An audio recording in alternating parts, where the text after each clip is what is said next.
Good afternoon, and first of all, let me apologize for being late. We did have a series of votes on the floor of the House, so they were over. I hightailed it over here, but thank you so very, very much for being here to this Helsinki Commission briefing, which will lead to further action by our Commission, and I would predict by the Congress. So what you convey to us today, and by extension to other members of the Congress, will make a huge difference. So thank you for making the trip and being a part of this this important undertaking. And I also want to thank Laura Lederer, who I have worked with forever on combating human trafficking, going back to the very beginning when we were trying to craft a legislative response to the scourge of modern-day slavery. The Trafficking Victims Protection Act, while it shouldn't have been, was a huge lift. It took 3 years to get enacted. There was all kinds of opposition to core elements of it, but at the end of the day, it was nose up, and thank God that landmark legislation was enacted, as well as subsequent reauthorizations that expanded and strengthened the effort. The estimates, as we all know, is that there's some 14,000 to 17,000 foreign human trafficking victims each year, and yet we found only or rescued 750 victims. In 2013, the number was 520, so we are missing by a very, very large extent foreign trafficking victims, and then when you factor in the hundreds of thousands of young girls and women in our own country who have been trafficked intrastate or even within their own states, it just underscores that the need. These are victims that are hidden and stealth, if you will. And as Laura Lederer has done so extraordinarily well in her reporting, and then very often these victims are actually at healthcare facilities. Well over 60% visit an emergency room. That ought to be, a light bulb ought to go off among our LPNs, doctors, and nurses working in those, and yet somehow, for whatever reason, they leave that emergency room in the hands of the pimp or the exploiter, only to be further hurt and traumatized. We've tried, as chairman of the Helsinki Commission, and also of a committee that deals with human rights, we have tried to promote the idea, and again, a lot of it did come from Laura, Dr. Lederer, of making people aware, situational awareness, wherever you might be. Some years ago, I chaired a number of briefings just like this on the airline industry and the hotels, and best practices were forthcoming. Homeland Security stepped up to the plate and did a wonderful job, in my opinion, with their efforts. We've taken it internationally. We're trying to get more countries to recognize this situational awareness situation, and frankly, many have. Not enough, but many have. Delta Airlines continues to be one of the leaders, but it ought to be every airline across the board, and that ought to be global. When it comes to healthcare professionals, who better to recognize and then take corrective action, quietly and in a way that does not exacerbate the situation. We all know that there have been meetings at HHS over the years, which have produced, I think, a good start. But frankly, the one that was held in 2009 laid out all of the issues in very, very good detail, but it's still, we're not there yet in terms on answers. Congress did pass a bill last year. Now, Cornyn was the prime sponsor of the Senate version that was actually signed into law, that has an entire section dealing with this, and a grant and a study that hopefully will lead to best practices. So it's a work in progress, and I think the people that are here today are really to be commended. First of all, those who have been victimized, for your willingness to come out and tell your story and share with all of us, what you have been through. And then, of course, those who are on the other side, who have been leaders, who will tell us what we need to be doing. So everything you say will help us to do a better job in the U.S. House and in the U.S. Senate. So I'd like to yield to my friend and colleague, Mr. Cohen, for any comments he might have. Thank you, Mr. Chairman. Appreciate it. Thank you, Mr. Chairman. I really just thank you for the lead on this, and join with you in trying to do what we can to help in the problem, which is great, of trafficking, and I look forward to the testimony and seeing if we can't find any solutions. Thank you very much. I'd like to now introduce our distinguished witnesses, beginning first with Roxana, who is originally from Nicaragua and was lured into sex trafficking in the United States at the age of 19 years age. She is currently a T visa holder, student, and an employee at a cleaning service. She is proud to be free and to have the privilege of loving her children. We have changed her name to protect her identity. We'll then hear from Celena, who is originally from Mexico and was also lured into sex trafficking in the United States when she was also 19 years old. She has a T visa and is working with law enforcement in the prosecution of her trafficker. In her free time, she advocates for trafficking victims and is devoted to her young daughter. We have, again, also changed her name to protect her identity. We'll then hear from Dr. Kimberly Chang, who is a physician at Asian Health Services, a federally qualified community health center, which provides primary health care for over 24,000 primarily low-income, limited English-speaking patients annually, including services such as case management, behavioral health care services, outreach, community health care workers, including a youth program. Asia Health Services also a specific program for minor patients who have been or are at risk of being sex trafficked, called the Bantia Surrey, or Citadel of the Women. For the past 12 years, Dr. Chang has provided health care to domestic minor victims of sex trafficking and helped to develop protocols to identify affected patients in the primary care and the community health care setting. We'll then hear from Ms. Yaro Garcia, who is the Clinical Director at Abuse Counseling and Treatment, or ACT, and President, as well as co-founder, of the Southwest Florida Regional Human Trafficking Coalition, for which she received the 2014 Human Trafficking Awareness Partner Award in light of her exemplary work in identifying and treating victims of human trafficking. She also assisted in founding Points of Contact Rescue, a new program to involve healthcare facilities, businesses, hotlines, and law enforcement in the identification and rescue of trafficking victims in the Southwest Florida community. She has her master's degree in clinical psychology, is a licensed mental health counselor, and currently working on her PhD in cognitive psychology. She's also a certified advocate of victims of domestic violence with the Florida Coalition Against Domestic Violence, and is certified advocate of victims of sexual abuse with the Florida Council Against Sexual Assault. She was awarded the Purple Heart Advocacy Award in 2012 by the Florida Network of Victim Services for her work with human trafficking victims and for advocating for victims of abuse. And finally, we'll hear from Dr. Jordan Greenbaum, who has been the medical director of the Child Protection Center at Children's Healthcare of Atlanta since February 2006. She previously served as medical director for 3 children's advocacy centers at the Children's Hospital of Wisconsin from 2001 to 2006. Dr. Greenbaum has helped to launch a number of child abuse prevention programs, including projects to prevent shaken baby syndrome and to train healthcare workers to recognize and report abuse and neglect. She also has presented information in international, national, and regional workshops.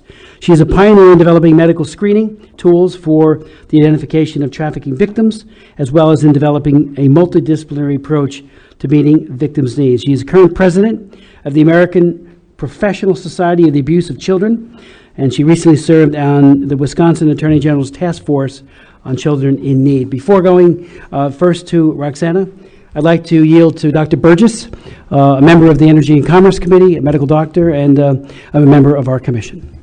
Thank you, Chairman. I really don't have any prepared remarks, but I was excited to see you have this hearing today. I think it is important. I had a great deal of frustration last year, about a year and a half ago. We had all the problems with unaccompanied minors who were streaming into the state of Texas. Much to my dismay, the question was never even asked to these youngsters when they arrived in our country for screening if they had been the victim of sexual assault. It was only if the child offered the information And the frustrating thing for me as a physician, I know that when I was in practice, if I suspected child abuse, if I suspected that type of child abuse, I was required to notify authorities. No one in our federal agency, the Office of Refugee Resettlement, was notifying the state authorities that there was suspicion that these activities could have occurred. And moreover, they weren't even asking the questions. So I don't even know how to tell you how many people may have gone through that center in McAllen, Texas, and Mission, Texas, been the victims of abuse or trafficking on the way through Central America and Mexico.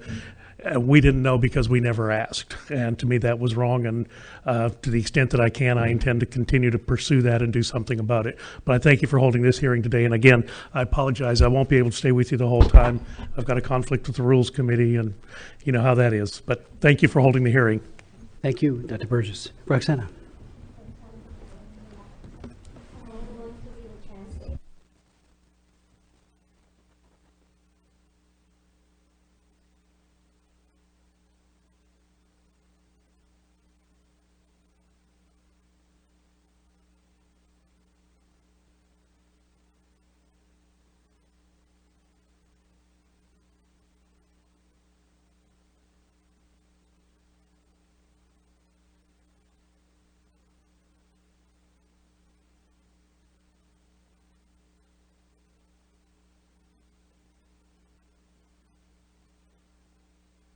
God, who also allowed me to be here as well. I want all of you to understand that I am going to tell you my story, or a little bit of my story, and mainly because I'm hoping that all of you will get a little bit more of awareness and understanding that I'm not just a number, that I'm a real person. Fui víctima de una de las ramas de la esclavitud, tráfico humano. Fui traída a Estados Unidos con propósito, fines de ser vendida por un miembro de mi familia. Fui prostituida por 3 años y a lo largo de esos 3 años pasé por muchas cosas inconcebibles, y el hecho que estoy aquí me quiero enfocar más que todo en la negligencia que hay en el gremio médico. I am the victim of a web of traffickers in the state that I was trafficked. I was initially recruited and brought to the U.S. for this by a family member. And I am going to specifically focus on the neglect on the healthcare industry, where I ended up many times as a result of what was being done to me. Al poco tiempo de haber llegado acá y estar siendo vendida como cualquier mercancía en la calle, empecé a tener problemas de salud. Shortly after I got here, after being sold repeatedly like you sell merchandise on a street, I started having health issues. La primera ocasión que yo presenté un problema de salud fue a los 2 meses de haber llegado a Estados Unidos. Fui llevada a una clínica en Orlando, Altamonte Spring exactamente, y antes de ingresar a la clínica, las personas que me tenían me dieron orientación de qué respuesta yo dar cuando el médico o la enfermera vinieran y me hicieran cualquier pregunta. A la hora de ser atendida en esa clínica, no pidieron identificación. Las personas que me tenían dieron una excusa barata, pero igual a nadie le interesó la excusa que dieron. I was taken to a clinic where the people who were handling me at the time filled out all of my paperwork. They answered most of the questions for me, and they gave me a rehearsed story that I had to tell the doctor once I went in the room. To the result of no one asking a single question about what was happening to me. Y de hecho fue así, la enfermera me revisó, el médico, y al notar que mis partes íntimas estaban demasiado irritadas, tenía una infección del tracto urinario severa y un sangrado abundante, ella me preguntó por qué mis partes estaban así, y yo ya había recibido la instrucción de responder que tenía una pareja que tenía el pene muy grande y era sexualmente activa. The doctor noticed that I had lacerations, that I was severely bleeding, and I had a severe urinary tract infection, for which she asked what was going on, that I had all these symptoms. And because I had been told to rehearse the story, I answered what I was told, which was, I was told to say that I had a partner, a romantic partner, who was very large, and who was the cause of all of these symptoms that I had, and the doctor believed it. Desde ese momento habían muchas anomalías y las puedo ver hoy. En ese momento yo no las notaba. En ningún momento me dejaron sola. Generalmente ellos eran los que respondían todas las preguntas que ellos realizaban. Y como siempre digo, delegando responsabilidades, no queriendo inmiscuirse en ningún problema, no queriendo ayudar, simple y sencillamente me dieron una receta y me enviaron para mi casa, o no mi casa, donde ellos me tenían. Looking back now, there were so many abnormalities with what was happening to me. These people were answering questions for me. They never left me alone. They filled out my paperwork.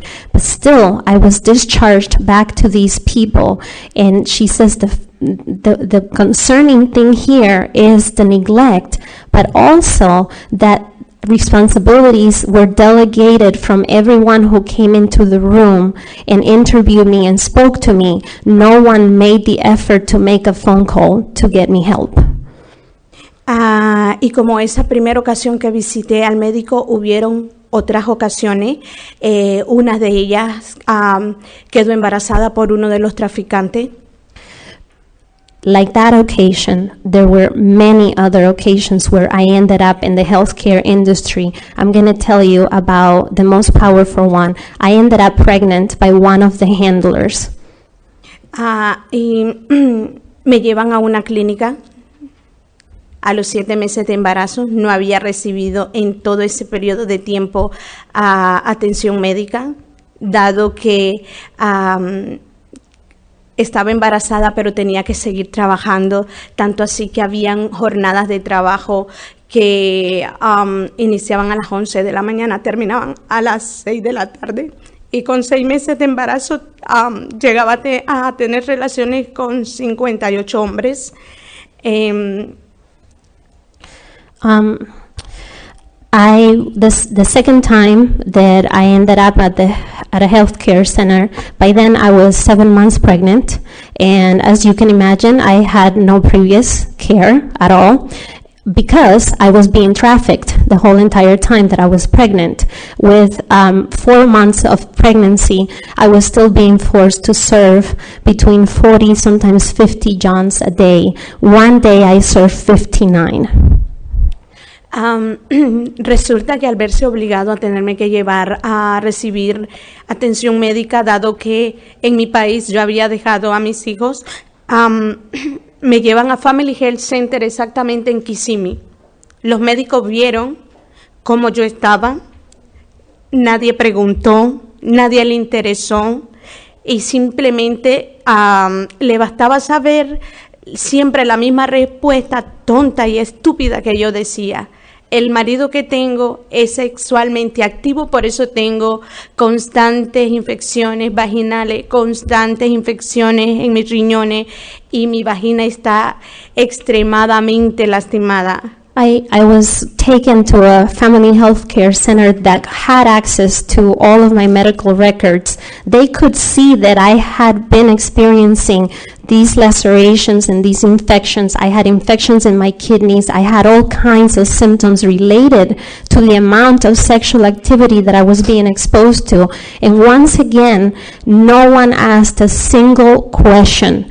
No one asked if I needed any help. No one asked if they could do anything to help me in any way. They accepted the same stupid, ridiculous answer that I was taught to say, that I had a very large partner. Doy a luz a mi hija. Como ya tenía cesárea anterior, me tenían que realizar una cesárea. Y fui llevada al hospital de Osceola, en Orlando, Kissimmee, perdón. Y al dar a luz, en ningún momento yo estuve sola. Siempre estuvo la mamá de esa persona y esa persona conmigo. Ellos compartían el tiempo. Cuando ella estaba allí, él estaba descansando, y cuando él estaba ahí, ella descansaba. En el parto de mi hija hubieron cosas extremadamente que cualquier persona que tenga un poquito de educación o conocimiento sobre lo que es tráfico humano se hubiera dado cuenta que algo estaba sucediendo. I ended up at the hospital one more time to give birth, and it ended up being a C-section. Once again, these people never left me alone. The two handlers that I had at the time took turns staying with me in the room at all times. Once again, no one saw this as a red flag. Aquí se menciona mucho la privacidad, cosa que en ese momento yo no tuve el privilegio de tener privacidad, y todo el gremio médico que me atendió, que fueron muchos médicos, enfermeras, personas de limpieza, vieron que en ningún momento yo estuve sola.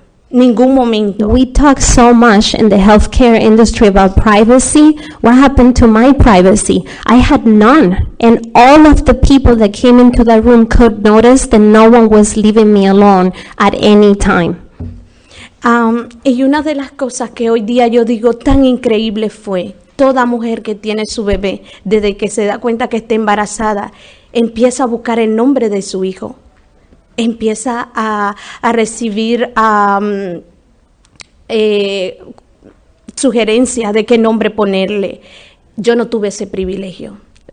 She says, this to me is still incredible. Every woman spends time choosing a name for their child.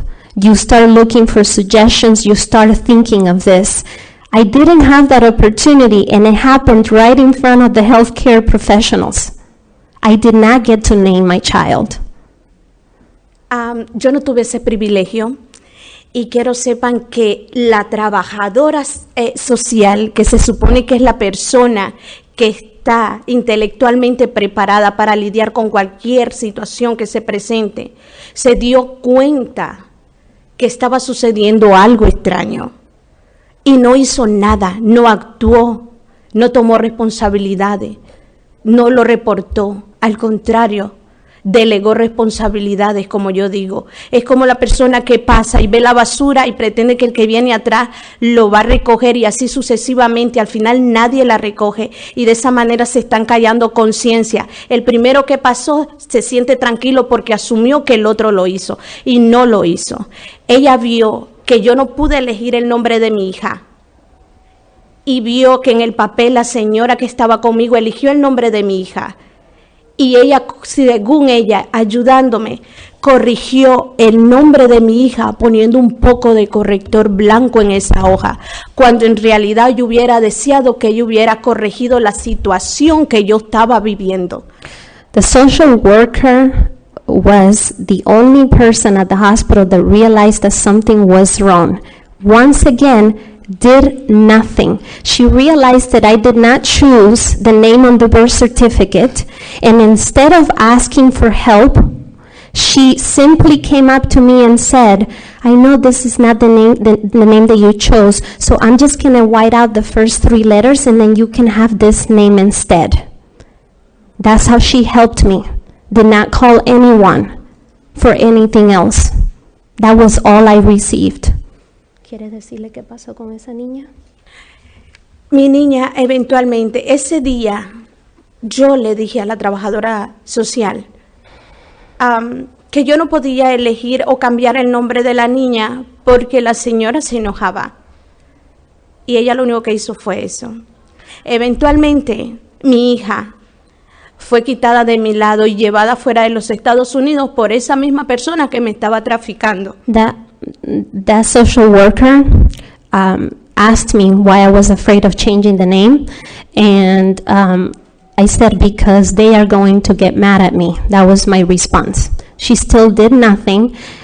Eventually, I was discharged with my daughter, who was kidnapped from me at 9 months old and taken out of the United States. Oh. Okay. Roxana, thank you. Oh, please. ¿Me permite un minuto más? She says, can I have one more minute? Lo que tú necesites. Quiero que sepan que durante estos 3 años yo vi mujeres violadas, golpeadas, asesinadas. Y quiero sepan que según tengo entendido, después de el petróleo, la segunda ingreso más grande de dinero es el tráfico humano, donde estas mujeres ahora mismo están siendo explotadas, revendidas y una y otra vez. No es como la droga que se vende, se inyecta, se fuma, se consume y se terminó. Una mujer no puede ser vendida y revendida, usada y reusada, al extremo de llevarla a la locura o ser asesinada si no es rescatada a tiempo.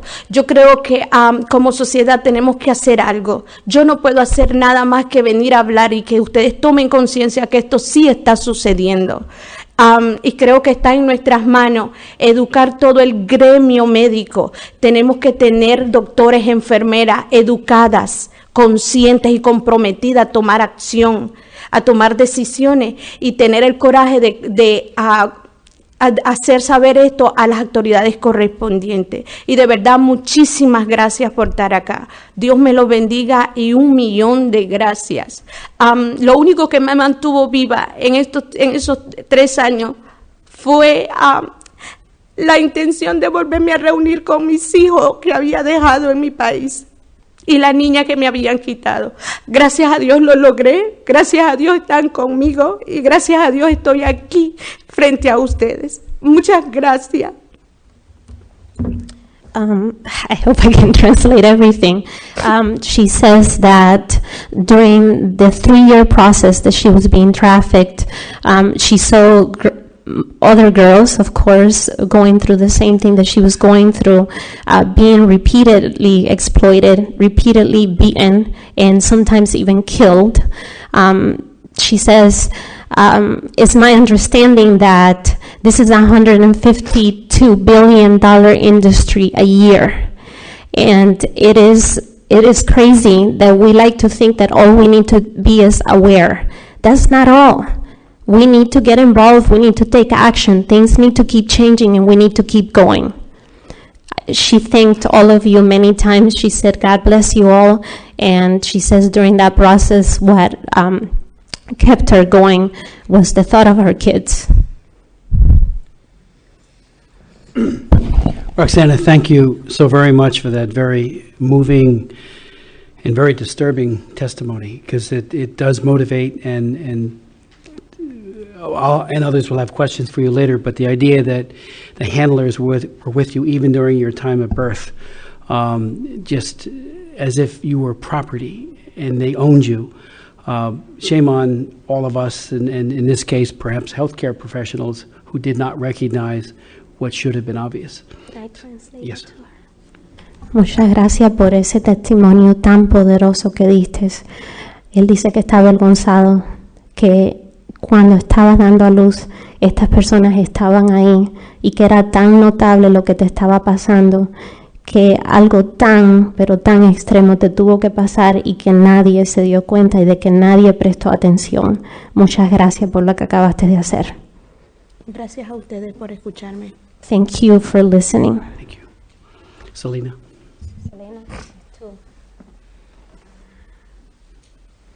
Buenas tardes, mi nombre es Celena. Gracias por estar aquí. Gracias por escucharme. Les voy a contar un poco de mi historia. She says, my name is Celena. Thank you for being here. Thank you for listening. And as well, I'm going to tell you just a tiny bit about my story. A la edad de 19 años, fui traída a Estados Unidos. Tómate tu tiempo.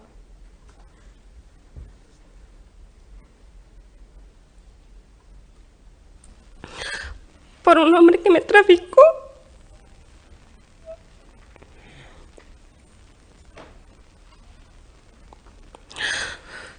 Al poco tiempo de haber llegado a Estados Unidos, a Nueva York, me llevó a una casa donde me hacían estar de 30 a 50 hombres diario. At the age of 19, I was brought to the United States by the men who, from there on, trafficked me for years.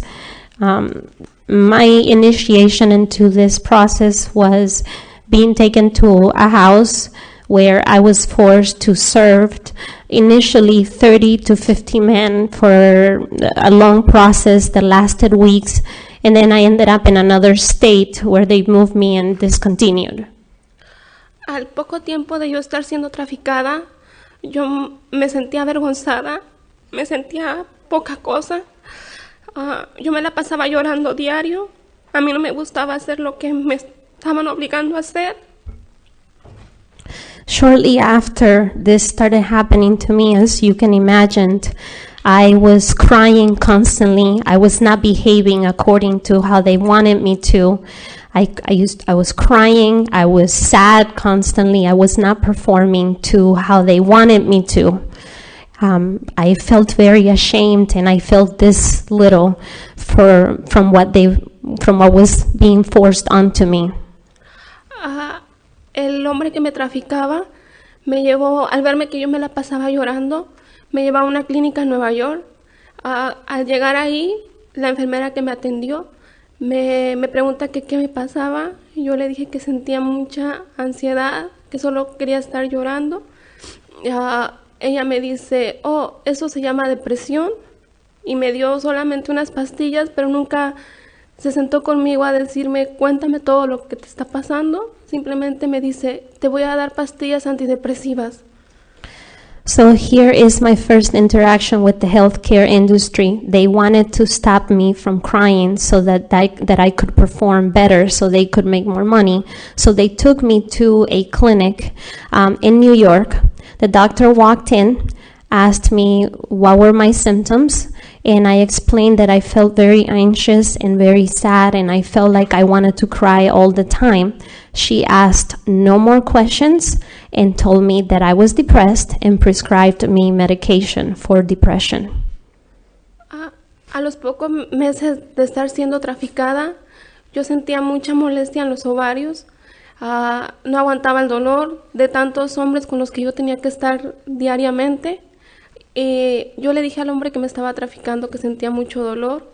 Él volvió a llevarme a la misma clínica donde me había llevado anteriormente. La misma enfermera me preguntó qué era lo que sentía. Yo le dije que tenía dolor. Ella me dijo que a qué se debía, pero el hombre que me estaba traficando me había dicho que si alguna pregunta me hacían, yo dijera que él era mi pareja, que yo tenía una pareja que tenía mucho sexo conmigo y que a lo mejor me había lastimado. Y igualmente ella solamente me dio unas pastillas que se llamaban naproxen para el dolor. The second time, I was experiencing a lot of pain from all of the activity that I had to perform every single day. The pain was so excessive that the trafficker finally decided to take me back to the clinic now to remedy this issue. I ended up in the same clinic with the same nurse, with the same doctor, same people. She walked into the room, asked me what was wrong. I explained that I was experiencing pain. She didn't examine me, did not ask me any more questions, and gave me painkillers to take the pain away. En el 2009, en Kissimmee, Florida, me volví a poner mal. Yo duré sangrando durante 6 meses con mi periodo.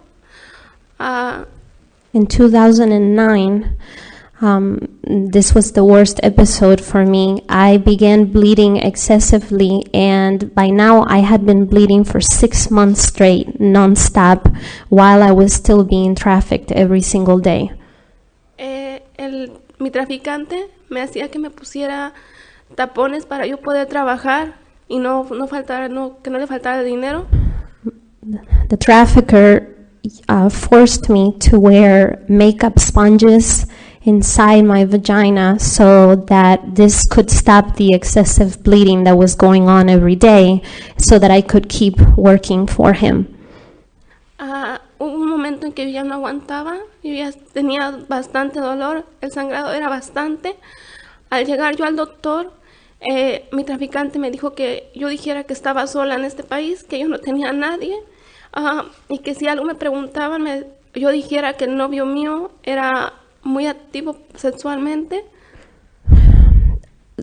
I couldn't take it anymore, and he finally realized that. It took me to the doctor, and he told me to say this. He told me to say that I had no family in the United States, that I didn't know anyone, and that I had a boyfriend who was very sexually active, and I had been experiencing these bleedings ever since I had started interacting with him. Al llegar a la clínica, ellos se dieron cuenta de lo que estaba pasando, pero en ningún momento se sentaron a conversar conmigo, tratando de ayudarme, tratando de que ellos llamaran la atención mía para yo poder hablar con ellos. Me hicieron bastantes estudios, estuve desde las 11 de la mañana hasta las 4 de la mañana del otro día. That occasion, I was at the hospital from 11 in the morning until 4 a.m. the next day with several people doing exams and tests on me and looking at my interiors, and no one asked a single question. No hicieron nada por mí, no me dieron ningún medicamento ni nada.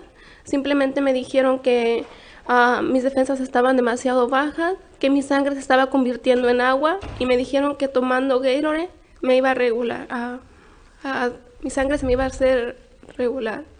I was not even prescribed medication. They didn't provide me any treatment because all I had was excessive bleeding and lacerations. So they said, just go home and drink a lot of Gatorade so you can hydrate, and you should not have any sexual activity. ¿Les puedo dar las gracias? Como tú quieras. Muchas gracias por haberme escuchado, y a mí me gustaría que ustedes hicieran algo para rescatar a todas las mujeres que están pasando por la misma situación. Hay muchas jovencitas, muchas niñas que están siendo obligadas por personas que las maltratan, que las amenazan con su familia, con sus hijos. I know that I don't have a lot of time, so I want to thank you. And I'm thanking you mainly because I'm hoping that somehow this will go somewhere else where all of the young girls and the young adults that are going through this could be rescued easier or better, or that we find other ways to do this for them. A mí me gustaría ayudar a muchas personas que están pasando por lo mismo que yo pasé, pero yo desgraciadamente yo no puedo hacer nada porque yo no tengo ningún poder. Pero a mí me gustaría que la gente que tiene poder, doctores, policías y toda la gente que tiene poder, ayudar a todas esas jovencitas. I wish that I could be the person in power to be doing this for the girls, but I also understand that people who are in power, like doctors and police officers and people that may be in this room, are the ones who could possibly make this happen. Muchas gracias. Thank you. Thank you, Celena, for that equally moving testimony. Both of you said no one asked a single question. That is beyond troubling. Two different situations, similar exploitation, and yet no one asked a single question. So that should propel us to further action as well, as to why this huge gap in interest by healthcare professionals. Él oyó el mensaje muy claramente. Ustedes las dos dijeron lo mismo, que nadie hizo ninguna pregunta. Y eso es de mucho problema para ellos. Eso va a tener que parar y cambiar.